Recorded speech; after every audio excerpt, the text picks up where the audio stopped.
নমস্কার বন্ধুরা, রুচির কিচেনে সবাইকে স্বাগত জানাই। আজকের রেসিপি পটল আলুর নিরামিষ। এইভাবে একবার হলেও বানিয়ে দেখবেন আর তারপরে কমেন্টে জানাবেন আপনাদের কেমন লেগেছে। খুবই সাধারণ রেসিপি, তবে খেতে অসাধারণ। চলুন তাহলে রেসিপিটা দেখে নিয়ে যাক। আর এইভাবে এই রেসিপিটা বানিয়ে আপনারা ভাত, রুটি, লুচি, পরোটা, ফ্রাইড রাইস, পোলাও সব কিছুর সঙ্গে কিন্তু খেতে পারবেন। চলুন তাহলে রেসিপিটা দেখে নিয়ে যাক। প্রথমেই দেখুন এখানে আমি 300 গ্রাম পটল নিয়েছি। পটলটাকে এইভাবে কেটে নিয়েছি। পুরোটা খোসা ফেলবেন না, অল্প করে খোসা রেখে দেবেন। এতে পটলটা খেতেও ভালো লাগবে আর পটলটা একদম নরম হয়ে যাবে না। আর তার সঙ্গে দুটো আলু এইভাবে দেখুন ডুমো ডুমো করে কেটে নিয়েছি। পটল আর আলুটাকে ভালো করে ধুয়ে নিয়েছি। এদিকে একটা কড়াইতে দিয়েছি 2 চামচ সরষের তেল। রান্নাটা আমি সরষের তেলেই করেছি। তেলটা ভালো করে গরম করে নিতে হবে। তারপরে দিতে হবে অল্প করে একটু লবণ, আর তারই সঙ্গে দিয়েছি অল্প করে একটু হলুদের গুঁড়ো। এখন এখানে দিয়ে দিয়েছি এই কেটে রাখা আলুগুলো। আলুটা যেহেতু একটু শক্ত সবজি, রান্না হতে সময়ও বেশি লাগে, সেই কারণে আলুটাকে প্রথমে লাল করে ভেজে নেব। তো এখানে আমি ঢাকা দিয়ে ভাজবো, তাহলে আলুটা তাড়াতাড়ি ভাজাও হবে, আবার একটু নরমও হয়ে যাবে। তো দেখুন বন্ধুরা, আলুটা আমি এখানে 2-3 মিনিট ঢাকা দিয়ে রেখেছিলাম, আর 2-3 মিনিট পর ঢাকনাটা সরিয়ে এখন খুব ভালো করে একটু মিশিয়ে নেব। আলুটাকে আরও একটু ভেজে নেব। এদিকে আমি একটা মশলা বানিয়ে নিয়েছি। 1/2 ইঞ্চি মতন আদা ছোট করে কেটে, তার সঙ্গে নিয়েছি একটা বড় সাইজের টমেটো। টমেটো ছোট হলে তাহলে 2টো টমেটো নিয়ে নেবেন। আর এখন এই আদা আর টমেটোটাকে দেখুন একদম মিহিভাবে পেস্ট করে নিয়েছি। এদিকে বন্ধুরা আলুটাও ভাজা হয়ে গিয়েছে। এইভাবেই আলুটাকে ভেজে নিতে হবে। এখন এই আলুটাকে দেখুন আমি তুলে নিয়েছি। এই তেলের মধ্যেই পটলগুলোকে ভেজে নেব। তো পটলগুলোকে এখানে আমি দিয়ে দিয়েছি, আর এখানে দিয়ে দিয়েছি অল্প করে একটু লবণ। এখানে কিন্তু হলুদের গুঁড়ো দেব না, আর এই তেলের সঙ্গে যে হলুদটা আছে সেই হলুদেই দেখুন পটলটা ভালোভাবে একটু কালার হয়ে গিয়েছে। হলুদ দিলে তাহলে তেলটা কালো হয়ে যাবে, আর সেই কারণে কিন্তু আমি হলুদটা দিচ্ছি না। এখন পটলটাকে ভালো করে ভেজে নিতে হবে। একটু সময় নিয়ে পটলটাকে ভাজতে হবে, আর গ্যাসের ফ্লেমটা মিডিয়ামে রাখবেন। মিডিয়ামে রেখে পটলটাকে ভালো করে ভেজে নিতে হবে। পটলটা ভালো করে ভাজা হলে খেতেও কিন্তু খুব ভালো হয়।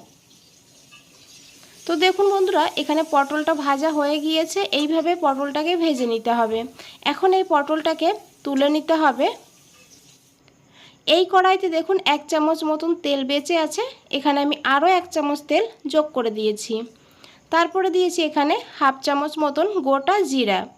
জিরাটা একটু ভাজা ভাজা হলে দিয়েছি এখানে দারচিনি, 2-3টে লবঙ্গ, 2টো ছোট এলাচ, একটা শুকনো লঙ্কা ফ্লেভারের জন্য।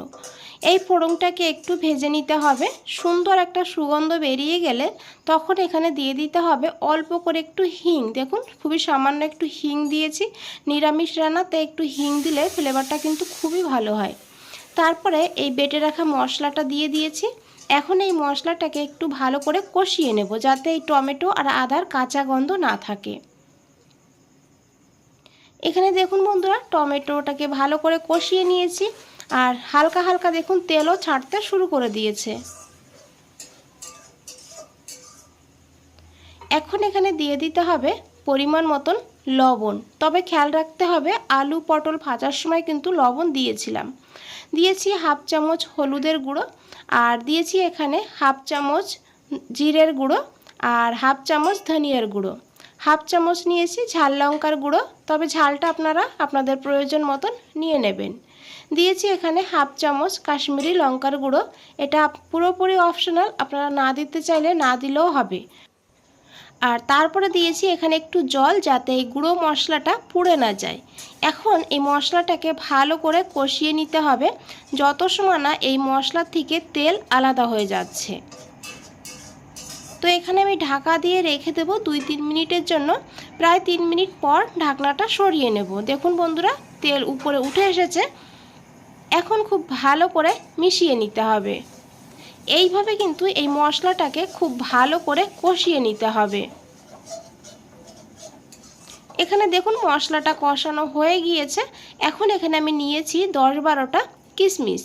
কিশমিশটা আপনারা চাইলে বেটেও দিতে পারেন, তবে এইভাবে দিলেও কিন্তু খেতে খুব ভালো হয়। যখন খাওয়ার সময় মুখে পড়ে কিশমিশগুলো তখন কিন্তু দুর্দান্ত লাগে। দেখুন কিশমিশটাকে দিয়েও আমি একটু ভাজা ভাজা করে নিয়েছি। এখন দিয়ে দিতে হবে এখানে ভেজে রাখা আলু আর পটল। বন্ধুরা এইভাবে একবার হলেও বানিয়ে দেখবেন, তারপরে আমাকে কমেন্টে জানাবেন আপনাদের কেমন লেগেছে এই নিরামিষ রেসিপিটি। দেখুন খুব ভালো করে আলু আর পটলটাকে মশলার সঙ্গে মিশিয়ে নিয়েছি। এখন লো ফ্লেম করে 2 মিনিট রেখে দেবো ঢাকা দিয়ে। এদিকে বন্ধুরা আমি নিয়েছি 10টা কাজু বাদাম। কাজু বাদাম যদি হাতের কাছে না থাকে তাহলে এখানে আপনারা চীনা বাদাম, না হলে আমন্ড বাদাম, আর তাও যদি না থাকে তাহলে এখানে চারমগজও নিতে পারেন। তো প্রথমে দেখুন জল ছাড়াই আমি এটাকে গুঁড়ো করে নিয়েছি। তারপরে নিয়েছি এখানে হাফ বাটি দুধ। এখানে আমি গরুর দুধ ব্যবহার করেছি। তো আপনারা দুধ যদি না দিতে চান তাহলে শুধু জল দিয়েও কিন্তু এই কাজু বাদামটাকে বেটে নিতে পারবেন। এদিকে দেখুন বন্ধুরা 2 মিনিট পর আমি ঢাকনাটা সরিয়ে নিয়েছি, খুব ভালো করে একবার মিশিয়ে নিয়েছি। তারপরে দিয়ে দিয়েছি এই কাজু বাদাম আর দুধের পেস্ট দিয়ে খুব ভালো করে মিশিয়ে নেব। কিছু সময় এইভাবে মিশিয়ে নেব, আর দেখবেন খুব তাড়াতাড়ি কিন্তু এটা ঘন হয়ে যাবে আর তেল ছাড়তেও শুরু করবে। খুব বেশি কষাতে হবে না, অল্প সময় একটু নাড়াচাড়া করলেই দেখবেন এইভাবে তেল ছাড়তে শুরু করবে। তখন এখানে দিয়ে দিতে হবে জল। এখানে প্রায় আমি 1.5 বাটি মতন জল দিয়েছি, অবশ্যই গরম জল দেবেন। দিয়ে খুব ভালো করে মিশিয়ে নিয়েছি। জলটা এইভাবে দিতে হবে, রেসিপিটা একটু মাখো মাখো হবে আর এই আলু পটলগুলো ভালোভাবে সিদ্ধ হয়ে যাবে, সেইভাবে দিতে হবে। দিয়েছি 2টো চেরা কাঁচা লঙ্কা। খুব ভালো করে মিশিয়ে নিয়ে ঢাকা দিয়ে লো টু হাই ফ্লেমে 6 থেকে 7 মিনিট রান্না করে নিতে হবে। 7 মিনিট পর ঢাকনাটা সরিয়ে নিয়েছি বন্ধুরা। আশা করি দেখে বুঝতেই পেরেছেন কতটা লোভনীয় লাগছে। এটা কিন্তু খেতে দুর্দান্ত হয়, বলে বোঝানো যাবে না, যখন বানিয়ে খাবেন তখন বুঝতে পারবেন।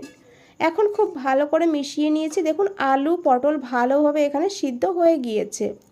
দিয়েছি এখানে একটু চিনি। চিনিটা পুরোপুরি অপশনাল, যেহেতু আমি কিশমিশ দিয়েছি, কিশমিশেও কিন্তু একটু মিষ্টি মিষ্টি থাকে, তবে আপনারা যদি দিতে চান দেবেন, না দিতে চাইলে না দিলেও হবে। দিয়ে খুব ভালো করে মিশিয়ে নিয়েছি। তারপরে দিয়েছি এখানে 1 চামচ ঘি দিয়ে গ্যাসের ফ্লেমটা অফ করে দিয়েছি। 5 মিনিট স্ট্যান্ডিং টাইমে রেখে দিয়েছি। 5 মিনিট পর বন্ধুরা ফিরে এসেছি। দেখুন কতটা লোভনীয় লাগছে, এটা কিন্তু খেতে দুর্দান্ত হয়। বন্ধুরা রেসিপিটা যদি ভালো লাগে অবশ্যই একটা লাইক করে দেবেন, চ্যানেলটাকে সাবস্ক্রাইব করে পাশে থাকবেন। দেখুন এখন আমি এটা কিন্তু পরিবেশন করে দেবো। আর বন্ধুরা আজ তাহলে এই পর্যন্তই, ফিরে আসছি নতুন কোনো রেসিপি নিয়ে। ভালো থাকবেন, সুস্থ থাকবেন, সবাইকে অনেক অনেক ধন্যবাদ এত সময় ধৈর্য ধরে রেসিপিটা দেখার জন্য।